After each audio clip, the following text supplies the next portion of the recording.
Whether it's Scaramanga or Goldfinger or Chiffre, the great Bond villains continue to frighten us, and while we want Bond to defeat them, we also love them. Let's take a look at some of the best James Bond villains of all time.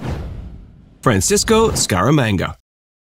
The Man with the Golden Gun featured a unique villain named Francisco Scaramanga, known for his reclusive lifestyle, his third nipple, and of course, his golden gun. He was played brilliantly by Christopher Lee, who seemed perfect for the role, but it was actually Jack Palance who was originally considered. While Jack would have been great, Christopher Lee truly made it his own. Christopher Lee at the time was well known for his work in British horror films like Dracula, Deathline, and The Wicker Man. The Man with the Golden Gun showed his versatility and why he was the perfect villain. It should also be noted that Christopher Lee's mother remarried a man who was Ian Fleming's uncle. Thus, Christopher Lee became the step-cousin of the creator of the very villain whom he'd play one day. It's believed the surname Scaramanga came from one of Fleming's classmates. The Man with the Golden Gun follows the tradition of some James Bond films being named after the main villain. In these films, the villain almost becomes as important as Bond himself, and Scaramanga is often hailed as one of the best Bond villains of all time. What also made the character great was his imposing height, much taller than Bond, and also the contrast with his henchman Knick-Knack, who was much shorter. Many of Roger Moore's Bond films had a sense of comedy and campiness to them. The Man with the Golden Gun is no different, but Francisco Scaramanga also brings a cold-heartedness which made the film a classic.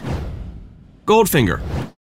Auric Goldfinger was played by Gert Frobe, and this was one of the strangest yet still frightening Bond villains. His line, "No, Mr. Bond, I expect you to die," remains one of the best known and most repeated lines from a Bond film ever. What made Goldfinger interesting was that he was the total package. He was big, he was wealthy, he was intelligent, and he was ruthless. While mostly known for his German films, Gert Frobe is probably best known in the English language because of his role in Goldfinger. What also makes Goldfinger an interesting villain is he's not sophisticated or suave. He's vulgar, and rather than wanting to control the world, he only cares about his own gratification and becoming wealthier. While we might be used to torture scenes in cinema today, including in later James Bond films, audiences in the 1960s were not. The scene where Bond might get castrated through a laser showed the mercilessness of Goldfinger, and the way Goldfinger died, arguably one of the funniest and most brilliant ways that a Bond villain has. Perhaps he's still playing his golden harp. For many fans, Goldfinger is actually one of the best Bond villains, and the film itself is one of the best of the series. This is probably because Gert Frobe was so great in his role that we know the name of the character, but not always the actor.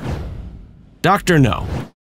The first James Bond feature film was Dr. No, and the fact that it was named after the main villain made the Bond villain almost deified, no matter how demonic they may have been. What made Dr. No interesting is that we don't see the villain until the end of the film. This made the character mysterious, and in the beginning of the film, Bond has to battle many henchmen before he eventually comes across Dr. No. While perhaps Dr. No is now overlooked by other villains, he's still arguably one of the best, which is why he's on the list. He also seems to have paved the way for other Bond villains. He has 2 metal hands and a Nehru jacket. This unique look and style of dress has been a recurring theme for many Bond villains who are also dressed interestingly and have idiosyncratic features. Therefore, Dr. No deserves a mention on the list. And without a doubt, this is one of the best Bond movies, and it's what made the series such a success.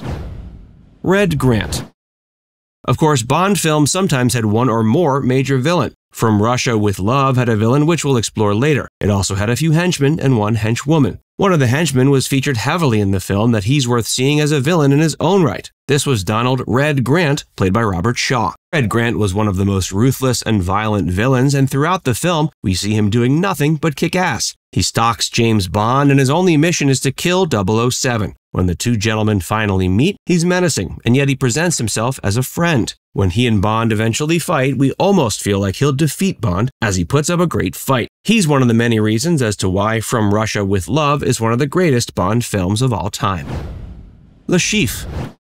Mads Mikkelsen's role as Chiffre was one of the most haunting portrayals of a Bond villain, and this puts that character near the top of our list. But interestingly enough, the first time Chiffre was portrayed was by Peter Lorre in a TV movie called Casino Royale. This was the first time James Bond was adapted for the screen, and the sheepishness of Peter Lorre didn't make Chiffre a particularly frightening villain. Later in the 1960s, Orson Welles played the character in a film called Casino Royale, which was loosely based on the novel and was a comedy. The context of the film didn't do much to make Le Chiffre a scary villain, even though he was played by the imposing Orson Welles. But this changed in the contemporary Casino Royale when the Danish actor portrayed a villain who had the same ruthlessness we associate Bond with. This was one of the darkest James Bond films and showed us that the new films with Daniel Craig were going to be darker and more intense. Mickelson also became known more to English-speaking audiences when he was cast as Le Chiffre in Casino Royale. This is the role that launched his career in English-speaking cinema. Of the contemporary Bond villains, he's arguably one of the most menacing. He showed us that the Bond villains of today would be scarier, and at least for some time, we wouldn't see any of the cartoonish villains we saw in some previous films. Ernst Stavro Blofeld. The surname Blofeld came from one of Fleming's friends and is the surname of Henry Blofeld, a popular cricket commentator from England. But the villain of Blofeld was anything but delightful. We first saw him in From Russia with Love. Well, we didn't actually see him, as we only see his body but never his face. The role was played by Anthony Dawson, who played the sheepish Professor Dent in Dr. No. In this film, he was credited simply as ?